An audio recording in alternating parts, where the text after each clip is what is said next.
I'll now share my screen.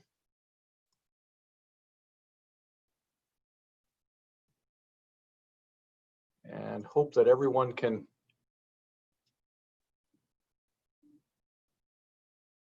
see my presentation. And I'll go ahead and get started. So thank you everybody for coming to this lecture. I would much rather be there with you in Shenzhen as I have on previous occasions, but this time, for obvious reasons, we're going to go online. And the title for today is Navigating an Academic Career. So this is designed for PhD students, postdocs, and early career faculty, new lecturers. And really, I wanted to cover just three things.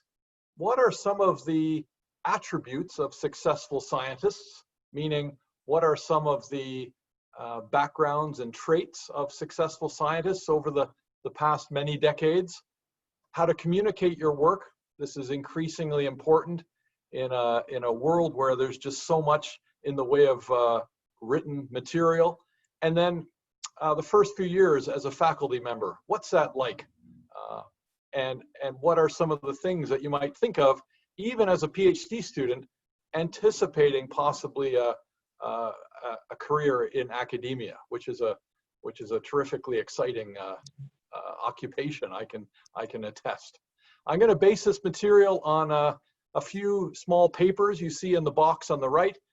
These you can access on my website, and these have come out over the last few years in different outlets. These are mentoring papers, basically.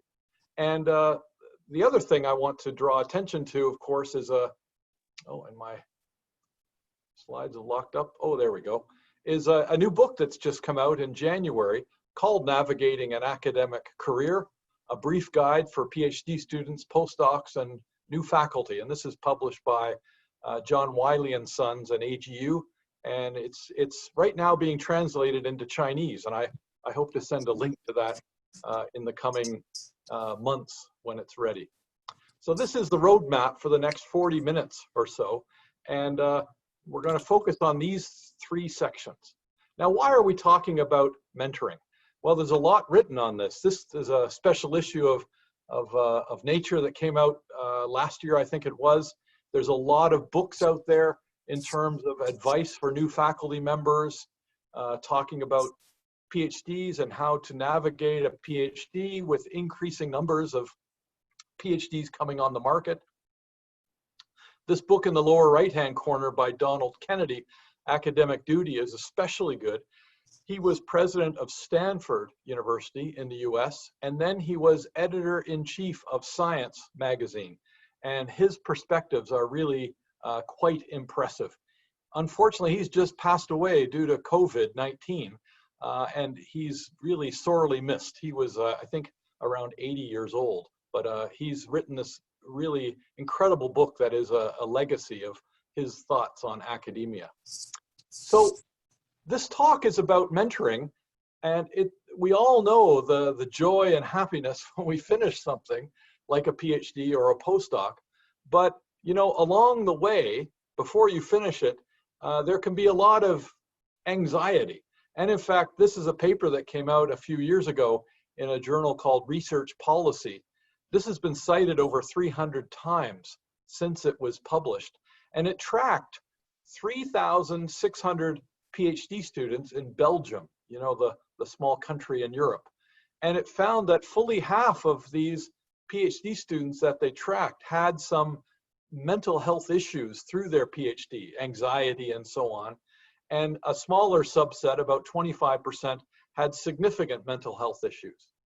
I think that doing a PhD involves, I think, stresses and other mental health challenges that's well beyond a typical job or something else you might do in your 20s, for instance. And I think it's important that we talk about these things so that you know that if you're facing challenges, that you're not alone. And this is an interesting paper to look at. Now, part of the anxiety, for instance, could be due to this. This is showing a chart where on the x-axis is time, and the y-axis is cumulative number of, in blue, PhDs awarded, and then in the kind of orange color, these are faculty positions. And this is a global analysis in Nature Biotech now. It's some years old, but it highlights the growing disparity between PhDs produced and jobs that are out there. You know, I got my PhD in 1989, so look where that is on the x-axis, and you can see the gap was small between the number of jobs and the number of PhDs, but now look how that's growing in 2020. The good news in China is that with the very large number of universities and growing research in China, you know, most PhDs I talk to in colleges and universities around China are able to go on to an academic position in China if they wish. In Canada, it's about 1/3 of PhD graduates end up as faculty members at universities, and about half of them need to leave the country to be able to take that job. So one needs to be quite flexible often geographically as well, although I'd say you're very fortunate in China given the enormous growth that's going on now in research. Okay, so the first section, what are some of the attributes of successful scientists? This is something that people have talked about for not just years or decades, but centuries, because of course we've been practicing science now for several hundred years, since the 1670s. This is a quote I think I love to kind of kick things off. This is by a Nobel Prize winner, Albert Szent-Györgyi. He was Hungarian, and he was the one that first synthesized vitamin C. And this quote I love: research is to see what everyone else has seen and thinking what no one else has thought. If I was to look for a quote or a description of science that was the best out there, this for me is it. This gives you an idea of the nature of science. You're really thinking, you're coming up with questions and ideas. And to have a good idea, you need to have a lot of ideas. Not a lot of good ideas, you need to have a lot of ideas, because only a small number are going to be truly good ideas. So as you mature in your research questions or in your research career, generating research questions and generating ideas really becomes the name of the game. So how do you get ideas? Well, this has been discussed for decades. This is a book that came out in the 1950s. I bet you can still find it on Alibaba or an online site. It was written by Professor Beveridge. He was at Cambridge University. He was a professor of anatomy there. And he talked a lot about this idea of where do ideas come from? And skim reading is one. So, you know, really trying to read widely, even beyond your area of interest, can be very important. Grabbing ideas, thinking about connections that haven't been made. And this idea of linking up ideas whose connections were not previously suspected, this is really an age-old approach to science. Think about Darwin. He was reading widely in economics and coming up with ideas from related fields of economics for his Origin of Species. So this is a trick that's been used by scientists for a long time. Also, you might be working on problems in water resources or in civil engineering or whatever background or research area you're working in at SUSTech. And you may not be able to really see what you're working on. And this idea of using analogy, comparing, say, a hill slope to a sponge, or making quantum materials to cooking, where your ingredients are the periodic table and not necessarily the ingredients on the shelf in your kitchen. This can be a very effective way to suggest clues and generate hypotheses and even imagine how things work that we can't see. Another important thing I think that's good to know early on is that successful scientists work on important problems. This is a white paper by Richard Hamming, and he was a researcher at Bell Labs. He wasn't a Nobel laureate, but he worked with many Nobel laureates. And this white paper that you can find easily on the web is very good. And he has a quote here, if I can pull it up. If you do not work on an important problem, it's unlikely you'll do important work. So this is, he's saying it pretty directly here, isn't he? What is an important problem? It's not some special case that only you are interested in. This is a problem that's going to lead to other questions and lead to other people wanting to explore this same thing because of the broad representativeness or importance of what you're doing. I go over to Germany every few years to review the Helmholtz Association. This is a research organization that's funded to at the level of about 7 billion euros per year. So very large, prestigious research organization. Their motto, research for grand challenges, not little tiny papers that or topics that only you are interested. No, what you do has to link to some grand challenge in society, in science. So be thinking about that, because that's, I think, very important element to understand early on. Another thing Beveridge talks about is a trait of nearly all successful scientists, a spirit of indomitable perseverance. What do I mean by that? If you look up indomitable, this old word in the dictionary, it means impossible to subdue or defeat. Today we might call it in English grit. This idea that you just never give up. I think about in my field in hydrology, I have a colleague in England. His name is Keith Bevan. He's the world's most cited hydrologist. And his first paper in his postdoc was putting together a model called Top Model. It's since become a very popular model, but that paper was rejected by Journal of Hydrology for being only of local significance. This is what he was told back in 1979. He was indomitable. He persisted. He reworked the paper. He submitted it to another journal, the Hydrological Sciences Journal, and now it's one of the most cited papers of all time in our field. This is just one of a multitude examples I could give you. And in fact, this has been discussed in many outlets. The Economist is a magazine that comes out of the UK, but there was also a paper in Nature on this last year talking about success in academia as a researcher is as much about grit as it is about talent. And this was the graph they showed, and I think this is really good. So there's a research funding mechanism in the United States called the NIH, National Institutes of Health. So they give out large research grants to medical researchers. And this study tracked those researchers that were able to be successful with a grant and those that weren't successful with their grant. Because of course, granting agencies get many, many more proposals than they can fund, so they rank them.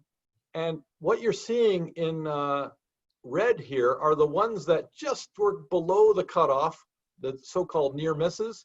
And in the blue, you're seeing those that were near wins. They were just above the cutoff, so they got funded. Now, within 5 years and then 10 years, they tracked the individuals who had near wins or near misses, and look what they're seeing. Based on their Google citation index, the ones that did not get the grant had higher H-index 5 and 10 years on from that event. This is showing the importance and value of grit, meaning they didn't give up. They kept trying and they said, gosh, I'm not going to let it go. I'm going to keep going. So there's so many examples I could show of this important trait. And there's just so many setbacks in science, but it's this idea of just not giving up that's so crucial. All right, so number 2, the second thing is communicating your work. Let's talk about that. This is important, of course, in a world where there are many, many, many more voices in science. Journals are doubling every 9 years. So in my 30-year career, The journals I'm publishing in now, they didn't even exist when I started. So the first part of communication, I think, that can be helpful in early career is really thinking about your research brand identity. The idea is that what do you want to be truly excellent at? What do you want to be known for in 15 or 20 years from now? What's your central mission? What's your central question? And it's equal parts your research focus, and at your career, in early career, it's kind of aspirational, or it's your vision for the future. But what this allows you to do is, just like your PhD thesis, where maybe you had an overarching question and below it you had 3 or 4 or 5 chapters that all mapped to that theme, a career is very helpful to think in that way as well. Because what it enables you to do is to identify a few key areas where you want to make a sustained impact on over a period of time. And it helps you know as well what you might want, what you should work on, and maybe what is not useful to work on. Because you really want to have deep impact in some areas. You can't have deep impact in 100 different areas, but you can in a few. What is that? For me, my question over the last 30 years has been, how do watersheds store and release water? And under that umbrella, I ask the same 3 questions in all of my papers. Where does the water go when it rains? What's the flow path of the water to the stream, and how old is the water in the channel? And you'll have your own questions, and for questions that will sustain you, not for years, but ideally decades. Okay, so how do you then communicate this research brand identity? Well, in early career, it's important to think of different ways that you can kind of get the word out on what you're doing and this important topic that you want to make a sustained contribution to. So commentaries and perspectives papers, they're kind of like opinion papers that are now increasingly popular. And even if you are a PhD student or postdoc, you might consider teaming up with your advisor if there's a need for a commentary in your area. Similarly, a review paper. Many PhD students think, oh, I'm not qualified to do a review paper. I think that you're probably the most qualified you might ever be to write a review paper at your stage, maybe towards the end of your PhD, because you are probably on top of the literature in a way that you'll never be again in your career. Guest editing a special issue of a journal, organizing a session at AGU or some other conference. The idea is that not just doing one of these, but as many as you can to, again, show leadership in your particular research areas. And again, not all of this is going to apply to some of you who are new PhD students, but be thinking about this as you advance towards the end of your PhD, possibly into a postdoc or a lecturing position. One phrase I like is, in terms of what you should think about doing, is only do what only you can do. Meaning, what is it that you are very good at and could set you apart from the competition, as it were? Maybe you've got some exceptional quantitative skills in a research area that's fairly qualitative. Or maybe you got some social science skills that you could bring into an otherwise quantitative or natural science area. The idea is that you're looking for things that you love, where you can bring your passion to bear, that it comes easily to you, and you can really identify maybe a unique contribution that you can make. Now, the second thing in terms of communication is really the kind of communication you have at a conference, standing in front of your poster at a scientific meeting, maybe meeting with the dean or department head briefly and telling him or her what you're doing. And the challenge often in early career is that you're excited about your work, and when you're asked about it, you say, well, I do this, and I do this, and I do this, and I do this. And it's a long series of things that you do, but it's very difficult for the person listening to that, because after 3 or 4 of those, their eyes start to glaze over. So how do you do it? Well, this has been discussed in this recent book by Randy Olson. Randy Olson was a professor at University of New Hampshire. He left and went to Hollywood. He enrolled in film school at University of Southern California. And he has written this book now after being in Hollywood for a couple of decades. And it's a book for scientists about what he learned in Hollywood. And basically what he learned was, to tell a good story, you need to use the and, but, therefore format.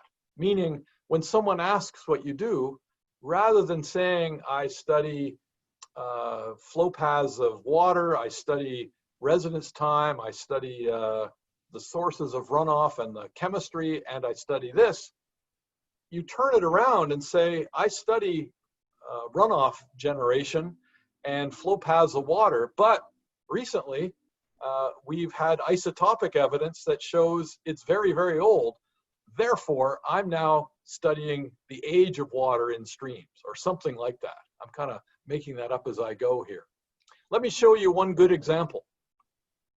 This is from the book, and this has nothing to do with water, but this is an example of what you might think about in your own research. In my lab, we are studying sleep apnea using rats as our model system, and we've been focused on physiological mechanisms. But lately, we've realized the real controls may lie at the molecular level in the central nervous system. So as a result, or therefore, we've begun exploring novel molecular pathways. So this is a very good example of how you could communicate to someone maybe in your research area what you do. Now, you might also want many versions of this for your own research with this and, but, therefore format that you could tell to your neighbor, your parents, the dean of your school, someone at a conference. Basically, you have different versions of this with different amounts of jargon and technical detail. This is very important in early career, especially as you want to go into more interdisciplinary work where it's critical you can explain what you do to someone who doesn't have exactly that background that you do. The last part of the communication I want to discuss is paper writing. And of course, this is so central to everything that we do now in science. But you know, it's not only recently this publish or perish feeling. Even back in Darwin's day, he said here, a scientist's life would be a happy one if they only had to observe and never to write. So this is not anything new in 2020. Now, when I was in early career, I found writing challenging, not because of the English and getting words down in a sentence, but I found that I would lose my story when I would start writing a paper at the beginning in introduction, and then move to the methods, and then results, and then discussion. Even with that structure, I found in my first few years after my PhD, I had many more unfinished papers than finished papers. And what I've learned over the last few decades, really, working with my many PhD students and postdocs, is rather than this bottom-up approach to writing that most of us do, the top-down approach can be, for me and our group, much more effective. And there's one of the science papers talks about this. So if you're interested, you can read it. And every time there's a paper in my group, we start out with no writing. We start out at a whiteboard, and the person proposing the paper pitches the story. And it's always the same 3 questions. What's the status quo? What's wrong with the status quo? And how does this paper go beyond the status quo? So what do I mean by that? When I say what's the status quo, that means what's the current state of the literature on this particular topic that you're interested in? What's wrong with the status quo means you've read the literature critically and you can put your finger on the problem. What is the open question? What's the next step question? And then third, how does the paper go beyond the status quo really answers, why do we need yet another paper on this? So we go through this 3 questions multiple times, maybe over multiple office visits, multiple whiteboard sessions, until that really feels good. And of course, that is then the introduction to the paper and sets up what the objectives will be. Then we start to work with the outline, not writing any words except the headings, the subheadings, the subheadings, until we can step back and see just the outline, and we see if the whole thing is resonating on the right frequency. Meaning, does the title match the setup with the status quo? Do the objectives really answer or get at the main question that is maybe embedded in the title? Do the results and the figures that we're going to use in the results all map back to an understandable thread through the whole paper? Is the discussion highlighting what's still unknown or what were the surprises along the way? And looking at the outline and editing that over and over and over again with the figures means that once that's ready, once you've had the 10,000-foot view of the paper and you can look at it, then the paper effectively writes itself, meaning it's just filling in the subheadings because those are then the paragraph topics. And rather than 100% of your time being writing from the bottom up, now we find it's about 1/3 of our time on a paper really getting that outline so that you know if you have a Hollywood blockbuster or not before you do any writing. 1/3 of the time is the writing, and 1/3 of the time is this polishing, the self-editing. So the writing is really just a kind of a shotgun blast to get words on paper, and then editing is critical. But this now is maybe the ratio of time spent on papers in my lab. And we found this to be enormously helpful for getting papers out and making sure that we have a good storyline throughout. Okay, the last section of the talk I want to focus on is what are the first few years as a lecturer like? So if you were to decide to go on to an academic career, what is it like? And what things to think about in that time of your career? And of course, it boils down to some simple things. You want to do high quality work, of course, and you want to publish early and often. Publishing early and often, it's like saving for retirement. The sooner you start, the better the magic of compound interest will be on your retirement account. And the same is true for your metrics in terms of how you are evaluated with citations and H-index, for instance. Starting early is really very helpful in that regard. And know that now is your productive time. This is a great graph from a science paper a few years ago. On the x-axis is length of your career. So you're down there near 0, and I'm up there near 30 years in the career, that is. And then on the y-axis, that's your most productive period. And what you see is that the heat map is showing very well that this time within 5 or 10 years of your career, particularly about 5 years out of your PhD, is in fact your most important time. Look at Nobel Prize winners in the sciences, in chemistry and physics. They get their Nobel Prizes when they're very old, but it's almost always for work in their mid-30s, plus or minus a couple of years. This is really such a crucial time. And that's why I think some critical thinking, some mentoring about this time from many sources can be so vital, because this is the most important time of your career. And the thing to realize is that as you transition into this lecturer mode and assistant professor and as an academic and building your own group in those first few years, really your number one job is being an idea generator. And thinking about where ideas come from, going back to earlier discussions in the talk, is quite important. The other thing that's important is to realize a few other things, if you haven't already by this time. This is a quote often attributed to Einstein: creativity is more important than knowledge. So from a research career point of view, this idea of creativity is so crucial. It comes back to what's the status quo, what's wrong with the status quo. Creativity helps you understand where you can go beyond the status quo. Also, if you're in a PhD, you've hopefully already learned this thing that perfection is the enemy of good.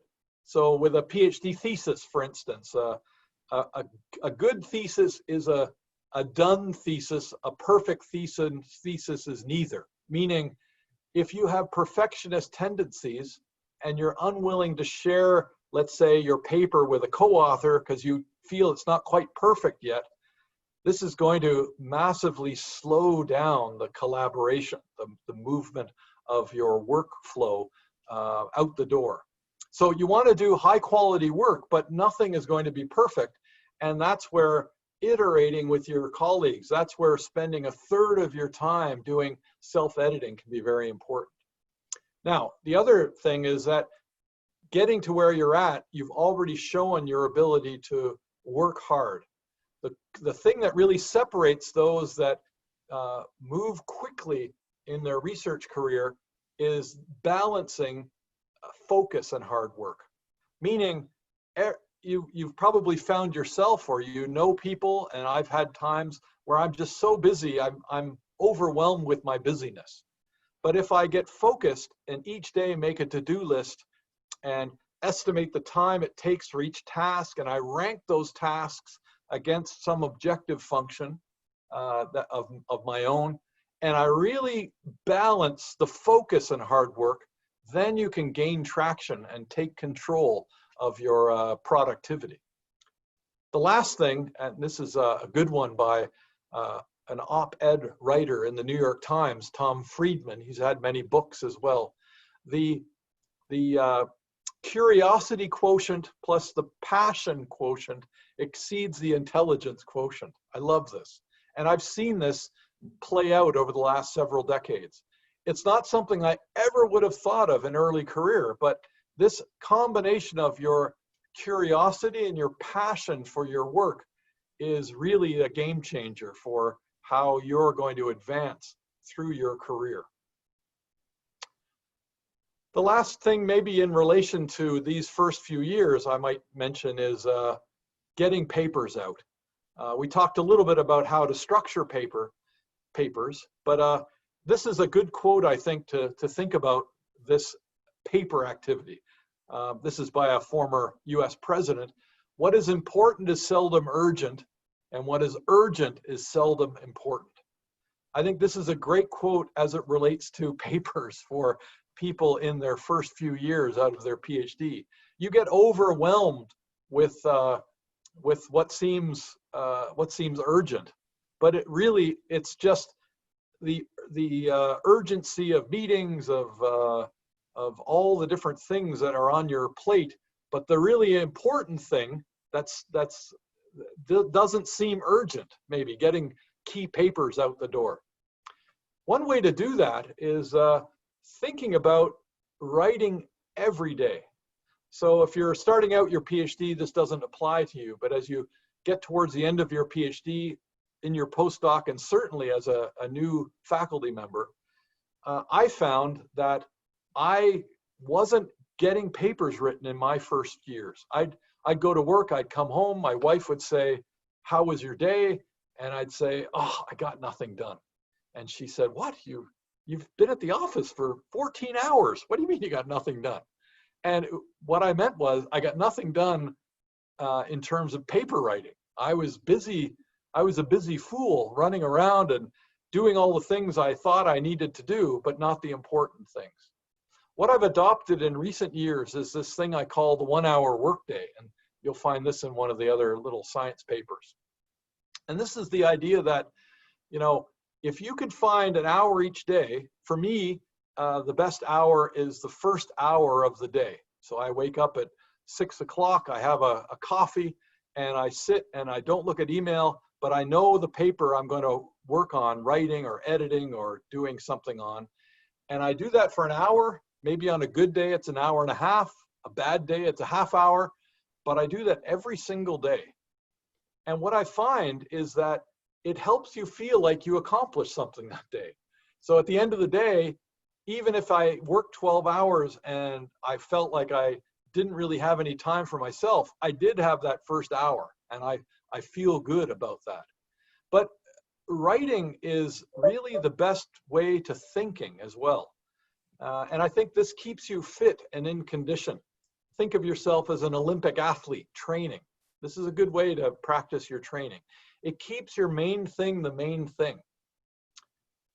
And it recognizes that, unlike in your graduate student days where maybe you had long uninterrupted periods of time, now you measure your uninterrupted time in very small chunks.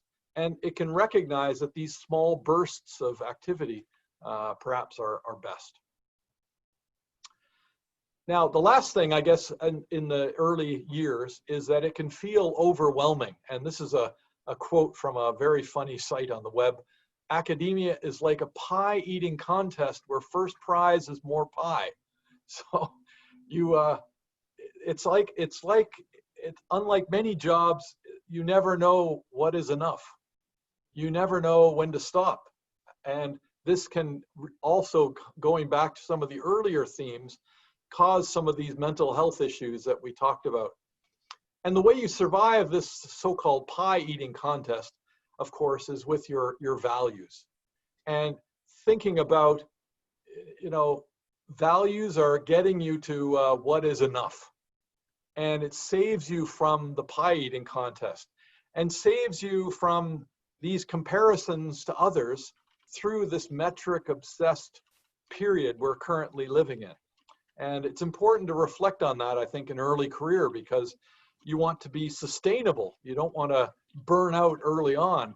You want to, really take advantage of that first 5 years, your most productive time, but do it in a way where you've had some work-life balance to give you the energy to continue and time to recharge your batteries.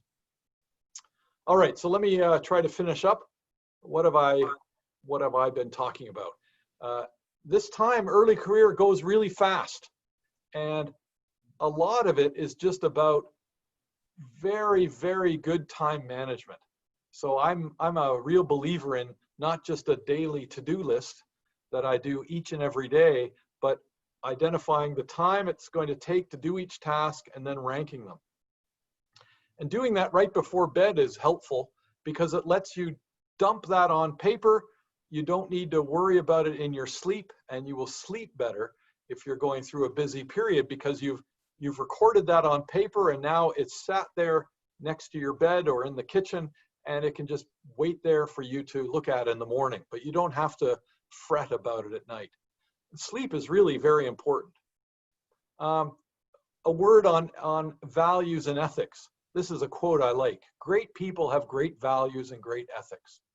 So what I'm talking about here are, the ethics of honesty, integrity, fairness, concern for others, respect for others. A great litmus test, if you like, or a great thing to think about whenever you're in an ethical dilemma, and you will have them in early career, and you'll have them throughout your career, related to something you might say in an email, in a review of a paper, something you might be doing with your data, is always to ask yourself, how would I feel if this was on the front page of my local newspaper, or my mother or father knew about this? I think many ethical issues aren't so cut and dry sometimes, and that's a good way to think about, is this the right thing or the wrong thing to do? That can help you along the way. And to enjoy the journey. And I think, getting exercise, going on reflective walks, this is where ideas come from. If I could tell my younger self one thing about this whole academic career, I would tell myself of 30 years ago, go to the gym for an hour and a half every day. Back then I thought, how could I ever go to the gym for an hour or an hour and a half when I've got all of these things to do? I'd feel so guilty because I wasn't spending that with my my wife and my young kids, or I wasn't spending that time with my graduate students, or working on this review of a paper for a journal. I think this is so important that you take that time. I think writing every day can be helpful, being curious and social, being thankful, and really bathing yourself in gratitude about this academic track, which is really a privilege to be able to work in this mode. So I'll leave it there. We've talked about a few topics. Of course, there are many more in this little book, and there are some ordering information. This is a shameless self-promotion here. And you can find out more information on my webpage.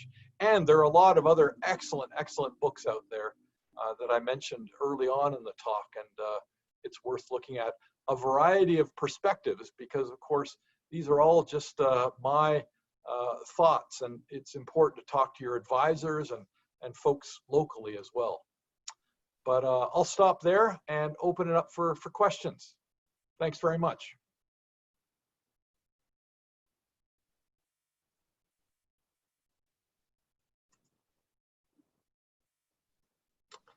Junggu, are you there? We could take questions, I guess, if you're able, or we could also take them in chat, or people could just unmic themselves if they would like.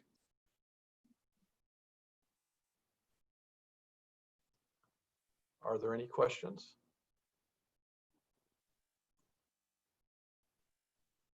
Through chat or through unmiking yourself if you'd like to ask a question.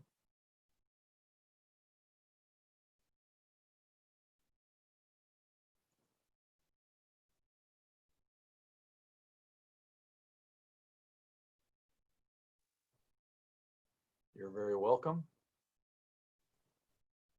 Any text questions?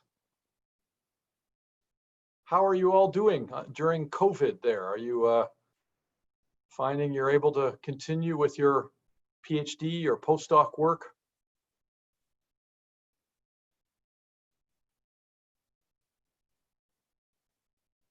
Hello? Yeah. So now you can hear me, right? Yeah, we hear you now. Okay. Yeah, we always have problems with the internet connections. So thank you a lot for your excellent talk. I'm always impressed by your insights, your great talk. Thank you. Thank you very much. Now it's time for questions. So you can ask questions directly, or you can type your questions in the chatting room.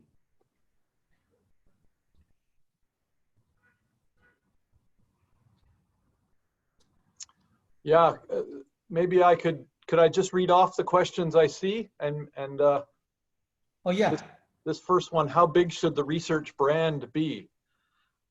Yeah, I mean, this is very personal.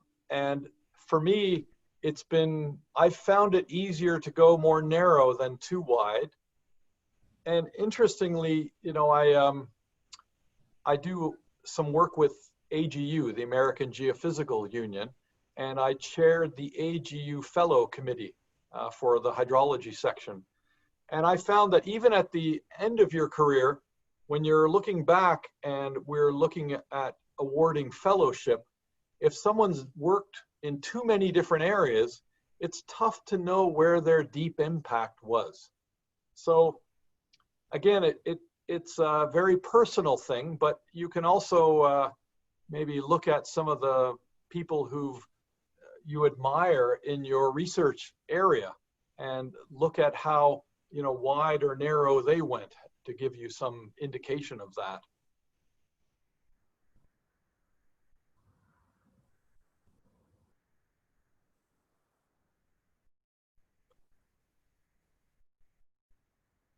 Other questions?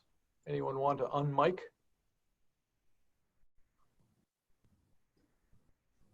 So there is also a question about how to define the problem is important or not. Yeah, I think that's directly proportional to your knowledge of the literature. You know, I'd say there's no higher correlation in science than the correlation between your knowledge of the literature and maybe your ability to understand what is the, the important next step question. So reading is so crucial. And, but there are new styles of papers out there that many journals are now adopting. These are commentary, perspectives papers, opinion papers. And these have been very helpful in maybe identifying key next step questions in a subfield. And this is very, I think, helpful for someone in an early career, maybe if you're still overwhelmed with the literature. They have, you'll see these not just in the disciplinary journals, but even in, Nature Geoscience or Nature Sustainability or other journals like that. So commentary and perspectives can be very helpful.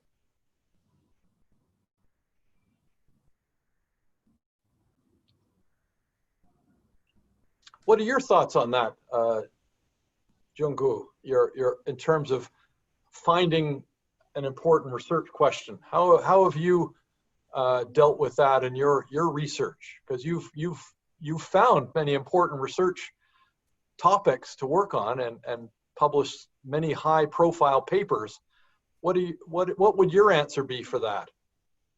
I think to get the important research question, one important issue is to read a lot.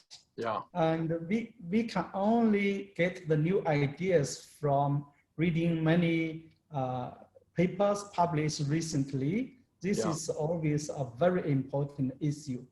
Yeah. So I think reading, you mentioned the skim reading, and skim reading is really very important. Yeah. Yeah. And another issue is, in fact, you also mentioned the research for ground challenges. Yeah. So I always also think we need to consider what are the big challenges for our society. If we can link our research questions to this kind of social challenges and the social demand, the questions are also very, very important normally. Yeah, yeah, yeah. And I guess to read critically as well. Being slightly skeptical as you're reading, and it's kind of, I think skim reading as well, I don't know if you agree, it's kind of like a filtering process, right? You're filtering all of these many dozens of papers and then finding some, small percentage that you read in detail. And it's that filtering that's a very useful skill to acquire early on. So you mentioned critical reading. I think this may be a weakness of the Chinese young researchers, because in Chinese culture, we are not critical as the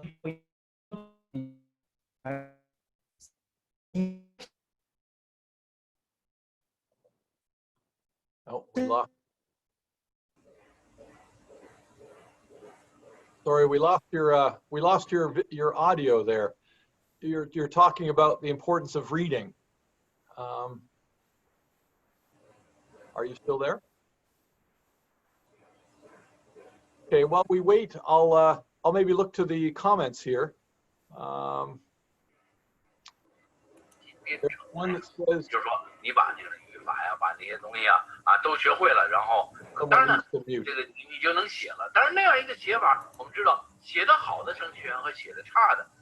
I'll mute that one.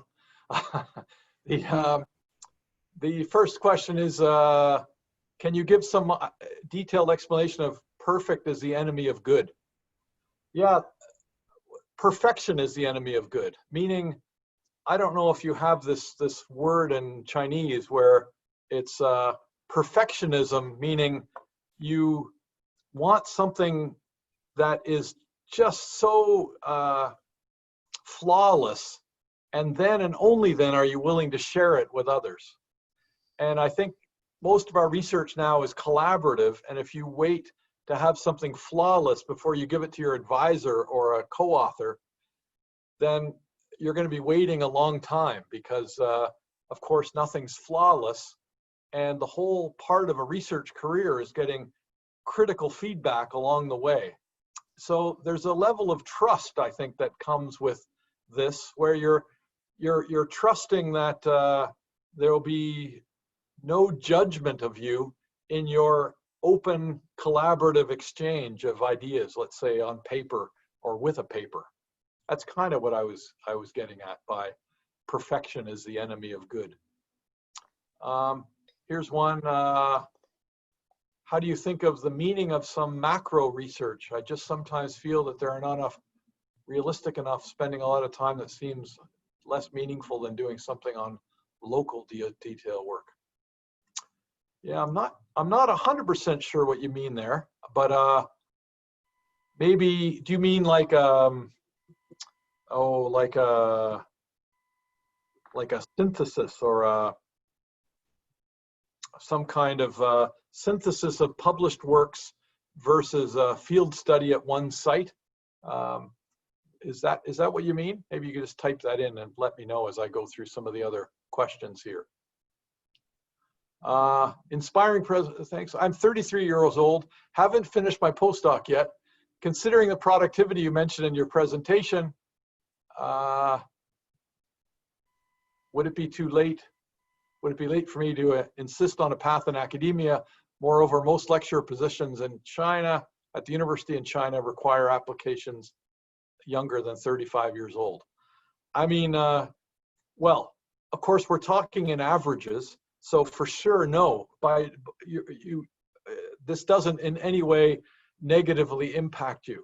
I've had many PhD students older than you being the 33-year-old asking this question. And they've gone on to quite exceptional research careers.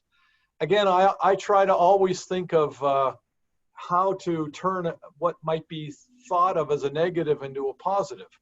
The positive is you're going to bring more experience, more life experience, more things that you might have done in your 20s before you did your PhD, perhaps. And certainly in North America or Europe, you know, whether you're 33 or 30 or 35 means nothing. If you were 50 and just starting your PhD, then that might be a little bit different. But I don't think you have anything to worry about. But that would be my perspective. Could you give me some suggestions on writing a review paper, since I found it hard to find a creative perspective to summarize these researches? Yeah, that's a great question. So for me, the best review papers are ones that identify where there is a so-called pent-up demand, meaning there hasn't been a review of this topic for 10 years or more. And this is part of the status quo and what's wrong with the status quo.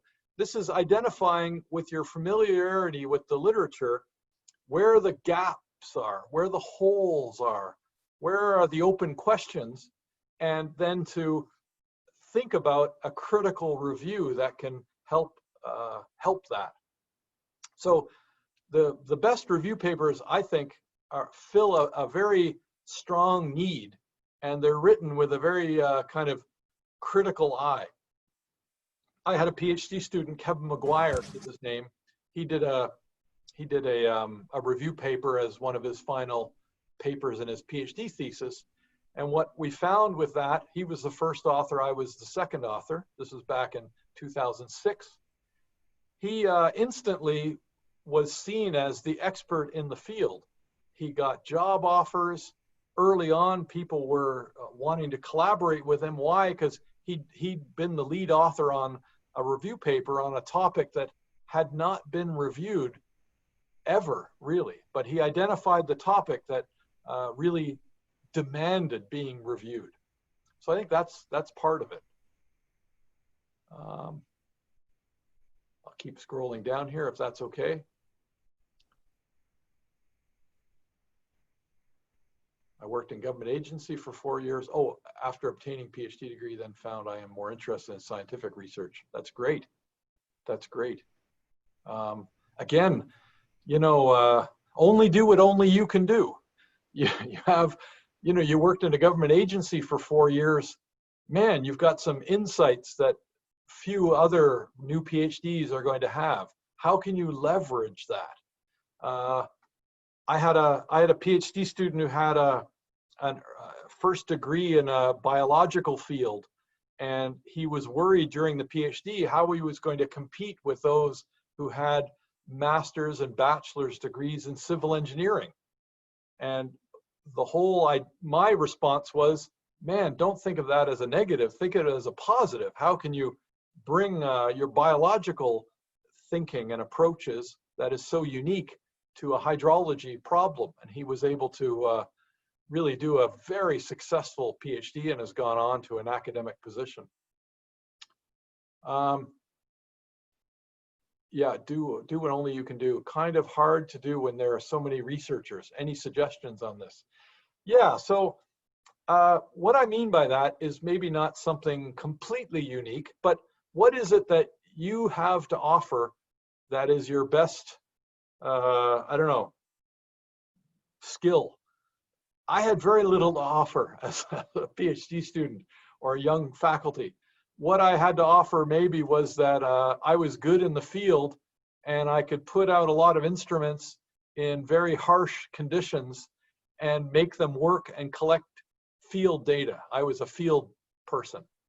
And so I really stayed with that, and I've built my career around field-based study. I did that because I found field work, one, I really enjoyed it, and two, I was somehow good at it, but I was not very good at other things. And it's recognizing maybe where you have strengths and weaknesses, and again, just like in life, how do you accentuate the positive and eliminate the negative? That's the key.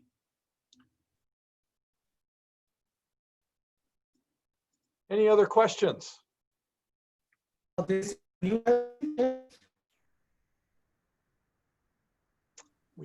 can't quite hear you, or I can't.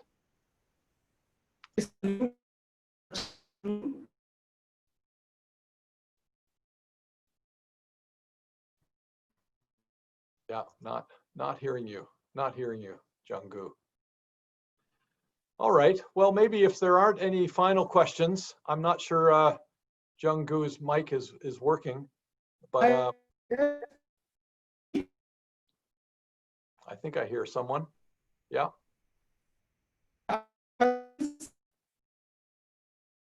Me? Hello, Professor. Yeah. Hi. Hi. Thanks for your talk, Professor. So I have a question. Yeah. I'm a postdoc in SUSTech. Great. And I'm really impressed by what you said about the 1 hour rule. Yeah. Oh. Yeah. So could you be more specific on this? Yeah. We should be more focused on the writing or like critical reading. Yeah. Well, yeah, it's a good question. Of course, it's bits of all of that. I think I find that so you're a postdoc, so you're really research focused. You don't have too many other duties like teaching or committees or proposal writing. So I guess it's in early career, it's about learning about yourself, how you are wired, when and where are you most productive. It's learning about yourself. For me, I find I can read at any time of the day or night, but for creative writing and thinking, at my age, it comes very early in the morning, and then my ability to have really lucid thinking is less through the day.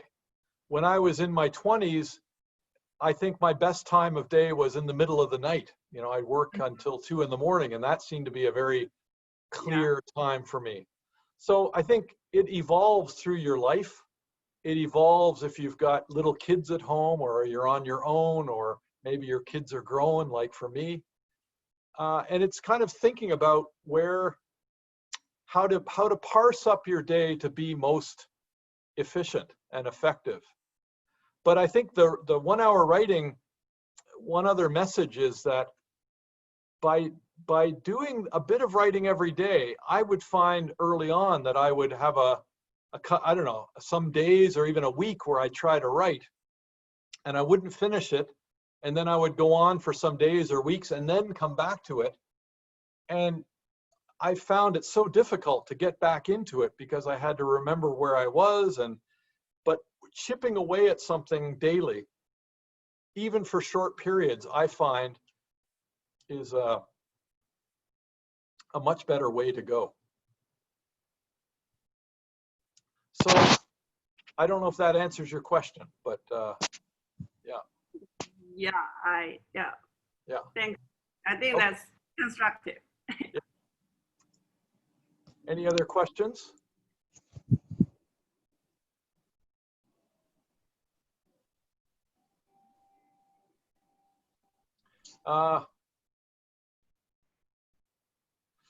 Here's a question. Yeah, sometimes I find myself lost in the research career. You know, it makes me nervous and depressed. Did you have similar experience like this? How do you think of it?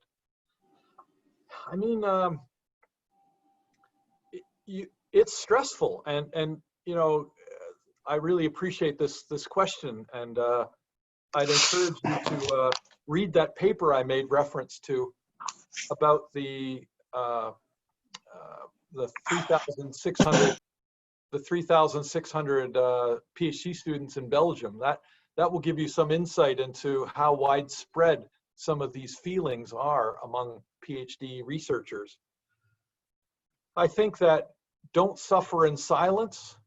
Talk to, you know, others in your lab or your advisor, and try to think about maybe adjustments that you could make in terms of your question or things, because what you're really trying to find in the end is a topic and questions that will make you excited to get up every morning, and that you would do it even if they didn't pay you, you would still want to do it. There's no way anyone could stop you from continuing to go after these questions because you're just so curious about them. You do it even if they didn't pay you. That's what you're looking for in terms of finding your bliss in terms of a research topic. And it's not easy, and early on you might be constrained in terms of the funding or what have you. A postdoc can be a time to reset and to move into a slightly different area, even to try to find, you know, that thing that you really are passionate about. Because remember, that curiosity quotient plus the passion quotient far exceeds the intelligence quotient, I think.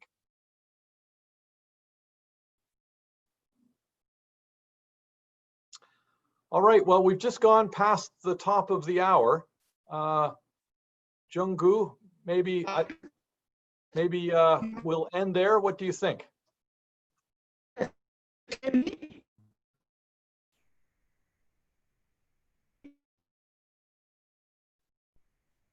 Okay, I think his audio is not working again. So I may say thank you to everyone. Thank you for having me. I hope to see you all again sometime. Good luck in your early careers, and please, yeah, come and say hello, either here in Saskatchewan or next time I'm in Shenzhen. Thank you very much. Bye-bye.